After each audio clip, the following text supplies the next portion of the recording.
Hey everyone, so today's video is going to be about the concept of extraction of metals from metallic oxides. Extraction means obtaining pure metal from any compound, generally metallic oxides. If you remember in the last video we did talk about that if metal carbonates are heated strongly, then we see carbon dioxide gas releasing and then metal oxide remains, not pure metal but metal oxide. Similarly, when metal nitrates are strongly heated, they release brown fumes of nitrogen dioxide gas and the metal oxide remains. In both cases, we are getting metal oxide as a byproduct, but not pure metal. For example, if iron carbonate was taken and it was heated strongly, we would be getting iron oxide, which is also known as iron 2 oxide, because 2 is the oxidation number of iron over here. So iron 2 oxide is one of the products, and then carbon dioxide gas emits out. If iron nitrate, which means iron 2 nitrate, is taken, then what we see is again brown fumes of nitrogen dioxide gas, and remaining would be iron 2 oxide. Same thing, FeO, which means iron oxide, and nitrogen dioxide gas would release in this case. And this is true for most of the metals except for the one which are at the bottom of the series. So imagine iron 2 oxide was obtained in the last two scenarios, which has iron in the +2 oxidation state and oxide ion with it. It's still not pure metal. We don't have iron right now, we have iron oxide. If we want to obtain iron from iron oxide, what do? We have to heat it with something which will displace the iron. So iron has a +2 oxidation state, oxide is -2. We want to obtain iron in a 0 oxidation state. That will involve reduction, which means gain of electron, because we want to change iron. So we can heat it with magnesium, where magnesium will displace the iron and will form magnesium oxide for itself. We can heat it with any other metal like potassium, which is again higher than iron in the series. Potassium will make potassium oxide, which is K2O, where potassium will make itself in +1 state. We can heat with aluminium and we can have aluminium oxide, where aluminium changes itself from 0 to a +3. Or we can have zinc, which is again higher than iron in the series, and zinc will make zinc oxide for itself. In all these cases, these are metal displacement reactions. If you have watched the video of metal displacement, you would have known that in metal displacement reactions, a metal is reduced and another is oxidized. And which one is reduced? The metal which was lower in the reactivity series has to be reduced. For example, iron here is lower than the other metals, so the lower ones are reduced and the ones which are higher in the reactivity series are oxidized. So when we talk about extraction or obtaining pure metal from metal oxides, the metal oxide has to be heated with something, but that something has to be higher than the metal.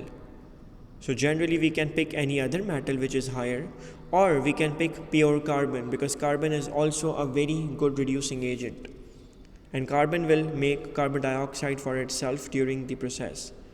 So any metal oxide can have a metal with in a plus oxidation state, and oxide is always in a -2 oxidation state. When it's heated with carbon, which is pure carbon, the metal is separated and carbon dioxide is released as one of the products. So carbon oxidizes itself by making it change from 0 to +4, and the metal changes from plus to a 0. So metal is reduced because its oxidation number is decreasing, and carbon is oxidized because its oxidation number is increasing. If we remember the reactivity series, which started from potassium, sodium, lithium, calcium, magnesium, aluminium, zinc, iron, and then we know we have lead, but we're going to place carbon in the reactivity series. So we do have lead, copper, and then silver. So where do we place carbon? Because we need to know where carbon is. So we know where carbon is higher or lower. Carbon is between aluminium and zinc. So carbon was higher than iron, And that's the reason carbon can reduce the metal oxides of all the metals which are below it. So carbon can reduce zinc oxide, iron oxide, lead oxide, copper oxide. But carbon cannot reduce the metal oxides from the metals which are higher than carbon. It cannot displace the ones which are higher than carbon. It can't reduce lithium oxide, magnesium oxide, etc. Let's study it with the help of an exemplary equation. If you have aluminium oxide and you heat it with carbon, there's no reaction observed. Because carbon is lower than aluminium in the reactivity series, so carbon cannot displace the aluminium. Let's write it down that carbon is lower than aluminium. That is why carbon cannot displace aluminium from aluminium oxide.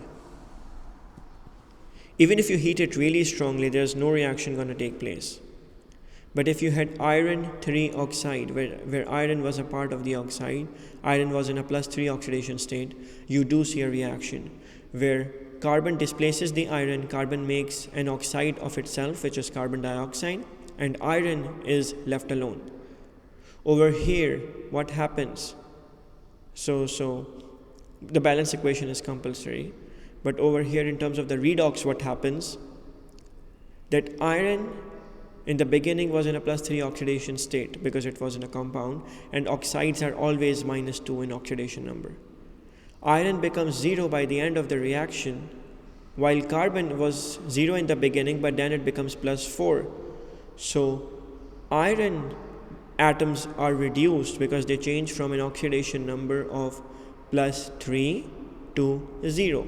Oxidation number is decreased, +3 to 0. That is reduction. While carbon is changing itself from a 0 to +4, 0 in the pure form, and then +4 when it becomes carbon dioxide.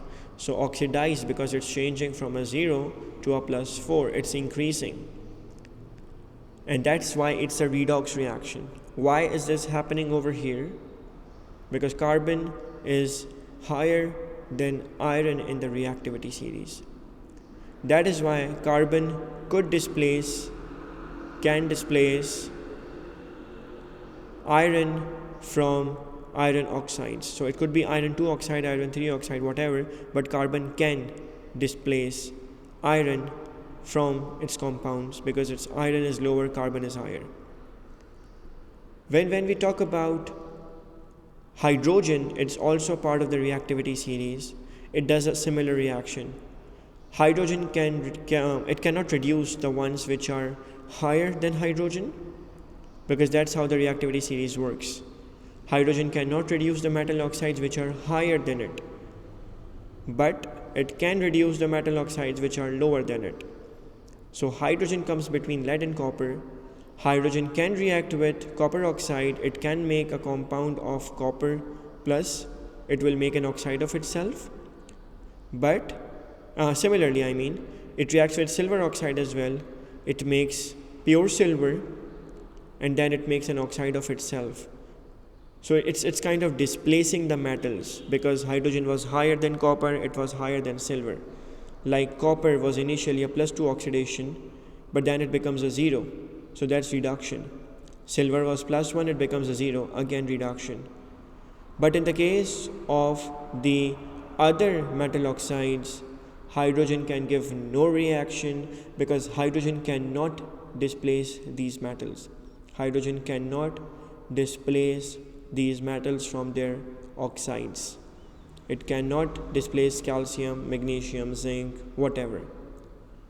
Imagine you have 2 glass tubes. In one you have copper oxide, which is a black powder. In the other one you have calcium oxide, which is a white powder.